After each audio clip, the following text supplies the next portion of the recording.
ஓம் சைராம், ஜெய் சைராம்.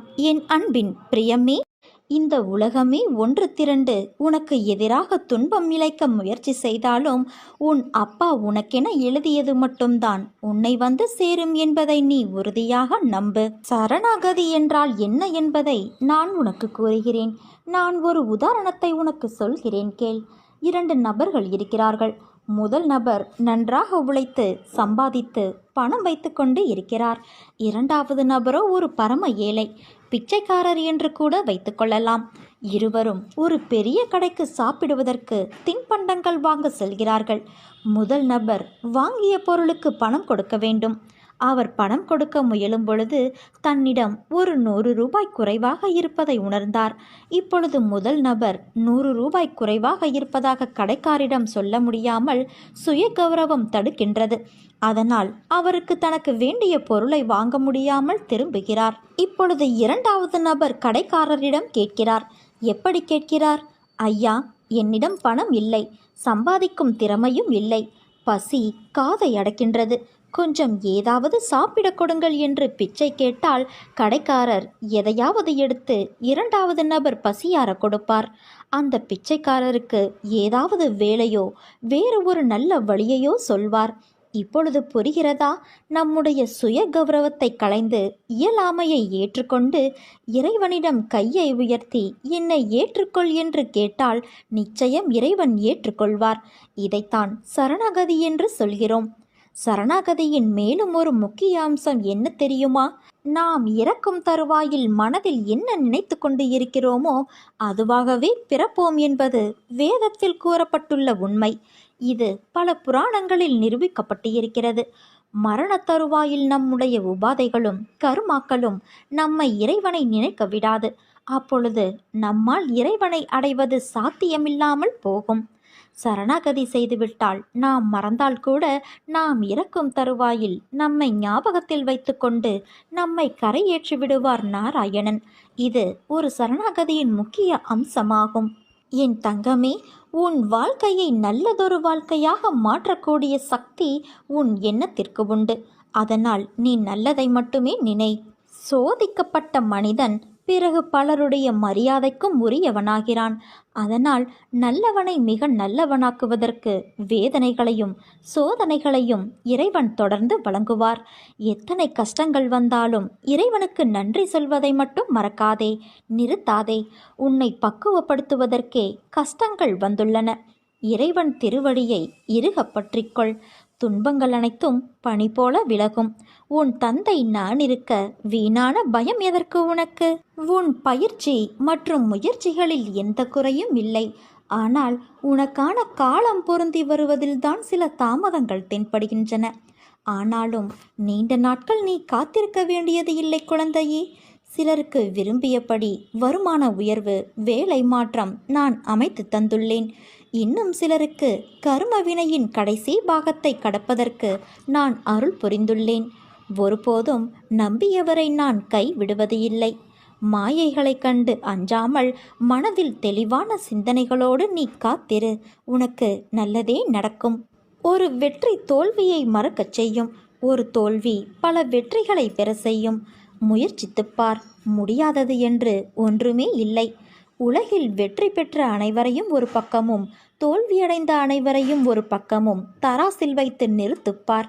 பணக்காரனும் தோற்று இருக்கிறான், ஏழையும் வென்று இருக்கிறான்.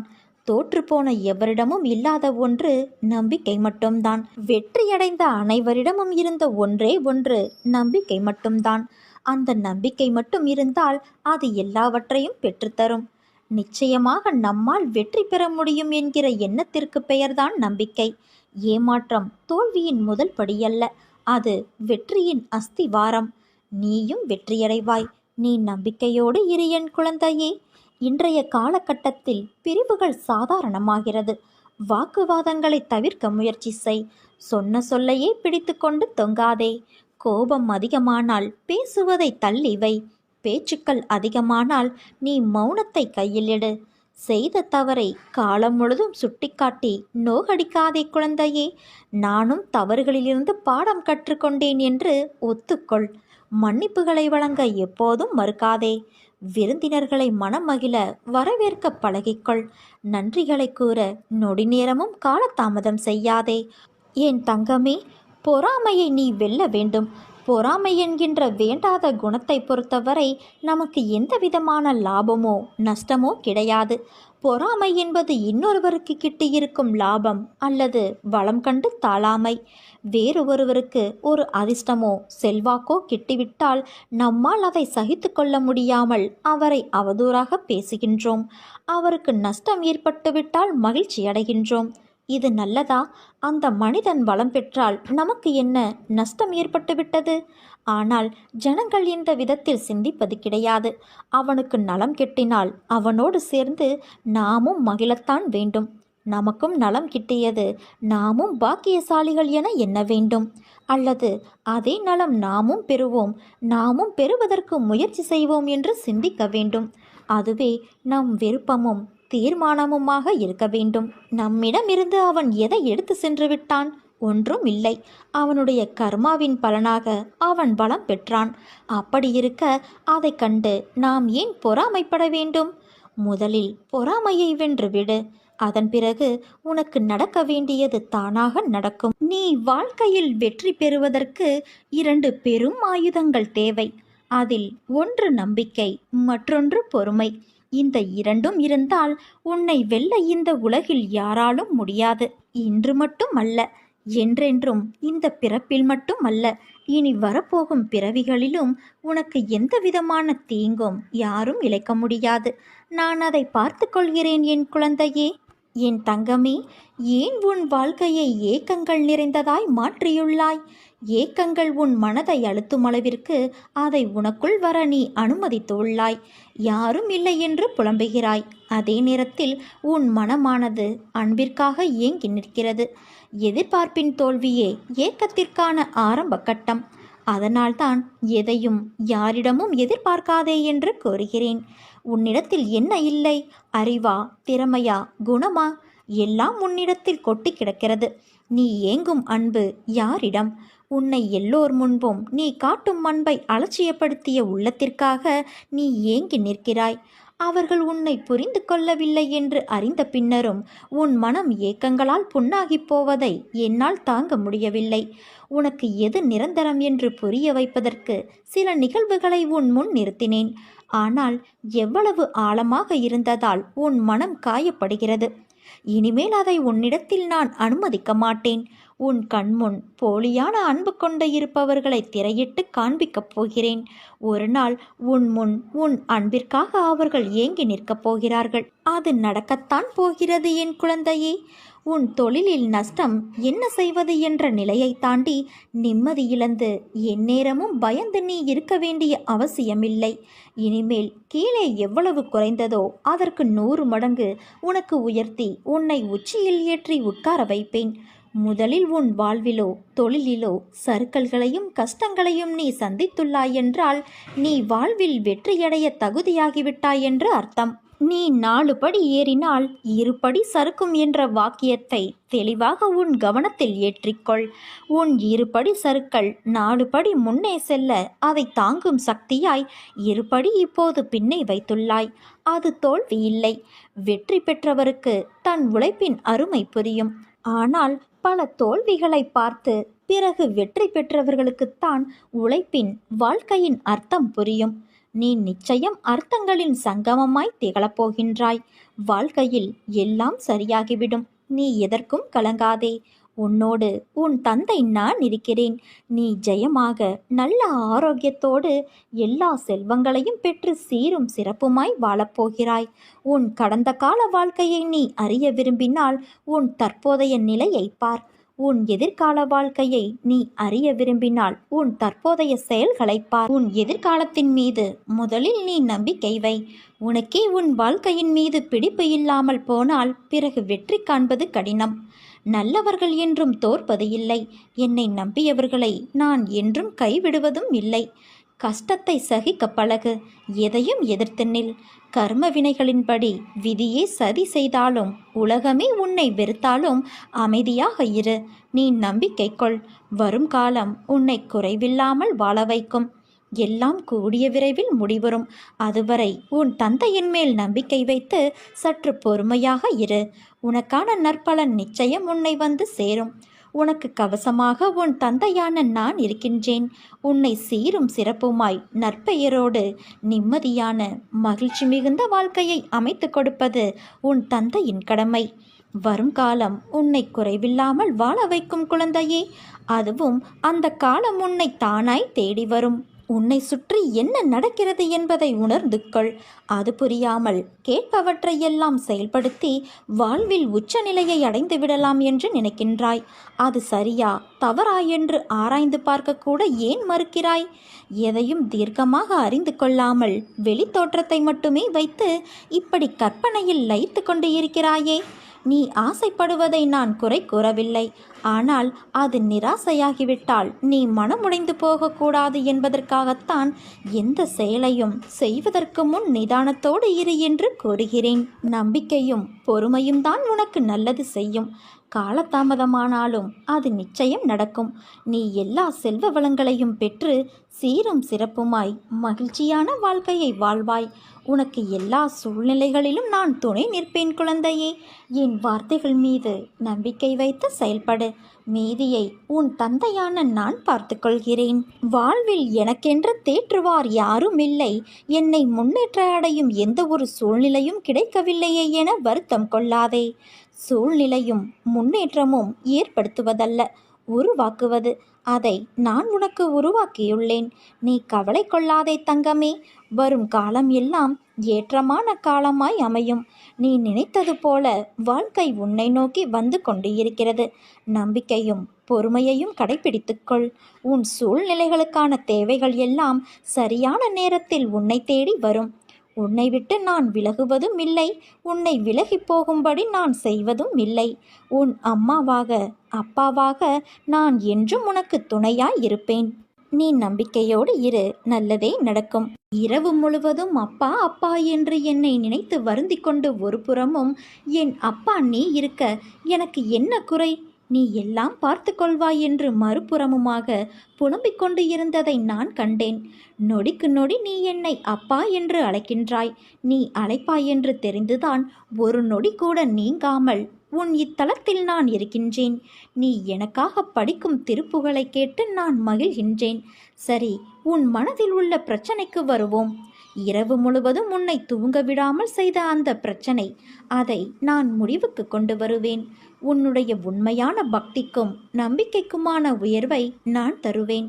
நல்லதே நடக்கும். நீ நம்பியதைப் போல நல்லது மட்டுமே உன் வாழ்வில் நடக்கும் என் பிள்ளையே. உன் தந்தையான நான் உன்னை தவிக்க விட்டு எங்கே போவேன்? உன் வழிகள் என்ன, எப்படி என்று நான் உணராமல் இருப்பேனா? நீ கொஞ்சம் யோசித்துப்பார். நீ வளர்ந்த என் பிள்ளையாய் இருக்கலாம். ஆனால் தாயின் கருவறையின் அணைப்பில்தான் நீ என்றும் என்றும் இருக்கின்றாய். அதையும் மீறி நீ உணர்கிறாய் என்றால் என்ன அர்த்தம்? உன்னை வாழ்வில் மேலோங்க உன் சுய சிந்தனையும் முடிவும் எடுக்கும் பக்குவமும் வரவேண்டும். அதனால்தான் உன் தந்தையான நான் எட்டி நின்று வேடிக்கை பார்க்கிறேன். நீச்சல் தெரியாமல் துன்பத்திலும் வழியிலும் தத்தளித்த நேரத்தில் உனக்கு நான் பக்கத்தில் நின்றேன். இன்று நீச்சல் ஓரளவிற்கு உனக்கு தெரிந்துவிட்டது. இனிமேலும் உன் அருகில் நான் இருந்தால் எல்லாவற்றிற்கும் என் தந்தை செய்வார் என்று நீ இருப்பாய்.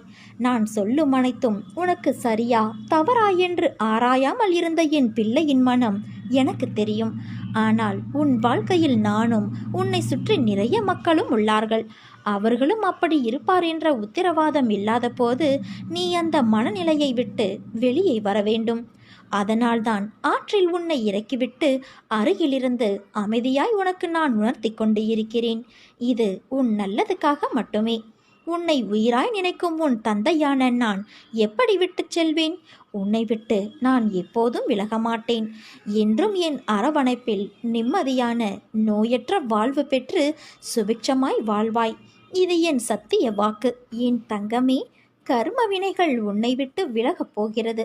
கடன் தொல்லைகள் விலகப் போகிறது. வரவேண்டியது வந்து சேரும். நீ எதற்காக காத்திருந்தாயோ அது நிச்சயம் நிறைவேறும். நீ எதற்குமே பயப்படாதே. கலங்காதே. நீ என் பரிபூரண அருளும் ஆசிர்வாதமும் அன்பும் பெற்ற என் செல்ல குழந்தை. உன் அம்மாவாக அப்பாவாக நான் என்றும் உன்னை என் இதயத்தில் சுமந்து அரவணைப்பேன். நீ இனிமேல் கவலை கொள்ளாதே குழந்தையே. கஷ்டம் தரும் நிலைகளையெல்லாம் உடைத்து சுக்கு நூறாய் தகர்த்து எறிந்து உன்னை உனக்கே புதியதாய் தோன்ற வைப்பேன். புதிய வாழ்க்கைக்கு புது புத்துணர்ச்சியோடு நல்ல எதிர்காலத்தை நீ பெறுவாய். நீ யாருடைய உதவி உனக்கு கிடைத்தால் நன்றாக இருக்கும் என்று மனதில் நினைத்து கொண்டு இருந்தாயோ அவரிடமிருந்து உனக்கு அழைப்பு வரும். அவர் உனக்கு உதவி செய்ய முன் வருவார். அதற்கு தடையாக இருந்தவைகள் இப்போது நீங்கும் நேரம் வந்துவிட்டது. அதனால் உன் மனபாரம் தீரப்போகிறது. நீ என் பிள்ளையாயிற்றாய். உன்னை ஒருபோதும் நான் கைவிட மாட்டேன் குழந்தையே. சிறு சிறு தடைகள் வந்தாலும் அதை உடைத்து நீ மேலே செல்வாய். உன் பொற்காலம் தொடர்கிறது. பல பேர் அவரவர் பிரச்சனைகளுக்கு விடிவு தேடி ஒரு நிரந்தர தீர்வு தேடி என்னை காண்பதற்கு காத்திருக்கும் நேரத்தில் நான் உனக்கு அனுமதி அளித்தேன். ஏன் தெரியுமா? பல மைல்களுக்கு அப்பாலிருந்து உன்னை நான் அழைத்து வந்திருக்கிறேன். நீ பல இன்பத் துன்பங்களை தாங்கிக் கொண்டு உற்றார் உறவினர்கள் பேசுவதை செவி கொடுத்து கேட்டு அதை கொஞ்சமும் பொருட்படுத்தாமல் அவர்களுக்காக உன் சுபாவத்தை மாற்றிக்கொண்டு ஏளனம் செய்தவர்கள் பல பேர் இருந்தும் தன்னம்பிக்கையோடு ஒவ்வொரு பாதையாக அவசரப்படாமல் பொறுமையோடு சினம் இல்லாமலும் விரக்தி இல்லாமலும் தான் என்ற அகந்தை இல்லாமலும் கடந்து வந்தாய். இதற்காகவே உன்னை நான் தேர்ந்தெடுத்தேன். உன்னுள் இருக்கும் நல்ல ஆத்மார்த்தமான செயல்களுக்காக உனக்கு நான் அனுமதி அளித்தேன். என் அனுமதியின்றி எவரும் என்னிடத்தில் சுவாசிக்கக்கூட முடியாது. குழந்தையே, உனக்காக நான் என் வாயிற்படியில் காத்து கொண்டு இருக்கிறேன். வா குழந்தையே, உன் கர்ம பலன்கள் அனைத்தும் உன்னை விட்டு நெடுந்தூரம் சென்றுவிட்டது. அனைவரும் பார்த்து வியக்கும் வண்ணம் நீ எதிர்பார்க்காத தருணத்தில் வாழ்க்கை பாதையில் உன்னை நான் உயர்த்தப் போகிறேன்.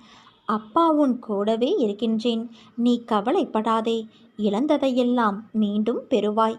தைரியமாக இரு. உன் நிழலாக நான் எப்போதும் இருப்பேன் தங்கமே. நான் உன்னோடு இருக்கும்போது உன் கவலைகளை என் பாதத்தில் நீ சமர்ப்பித்த பிறகு கவலை எதற்கு? என் மகிமைகளைக் கண்டும் ஏன் இந்த ஏக்கம் உனக்கு? உன் தந்தையும் நானே, தாயும் நானே. உன்னை படைத்ததும் நானே, உன்னை சோதிப்பதும் நானே. உன் சோதனை காலம் முடிந்த பிறகு நீ யார் என்பதை நீ அறிந்து கொள்வதற்கு நான் தரும் சோதனைகள்தான் இப்போது நீ படும் வேதனைகள். நம்பிக்கையோடும் பொறுமையோடும் இரு. அதற்கான பலன்கள் விரைவில் உன்னை வந்து சேரும். உன்னுடைய பிரச்சனைகளை தீர்த்து உன்னை மகிழ்ச்சி வெள்ளத்தில் நான் மூழ்கடிக்கின்றேன். அதுவரை என் நாமத்தை ஜபித்து உன் கருமாக்களை என் துணையோடு கழித்து வா.